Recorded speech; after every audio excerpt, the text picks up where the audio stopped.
Hi friends, నేనైతే చిట్టి తల్లి అయితే 4 గంటలకు అలా లేసి ఏమైనా చేసిస్తావా మమ్మ అని అడిగింది.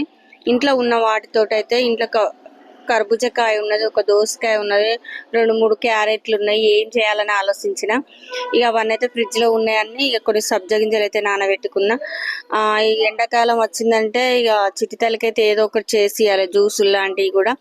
అయితే ఇవన్నీ అయితే లేసిన మాకైతే చాలా నచ్చింది. కొందరికి నచ్చవచ్చు, కొందరికి నచ్చకపోవచ్చు. చిట్టి తల్లి అయితే ఆమెకు నచ్చితేనే తింటది. చిట్టి తల్లికి అయితే ఇలా చాలా ఇష్టం. ఎప్పుడైనా ఎండాకాలం సాంబార్ వచ్చిందంటే ఇలా చేసి ఇస్తాను చిట్టి తల్లికి. అందుకే ఇంట్లో ఏదున్నా చేసి మమ్మీ నువ్వు చేసిస్తావు కదా, అన్నిట్లో కలిపి అలా చేసి అన్నది. అవి చూసారా, మంచిగా హ్యాపీగా తింటుంది చిట్టి తల్లి అయితే. ఈ ఎండాకాలంలో ఏదైనా కూల్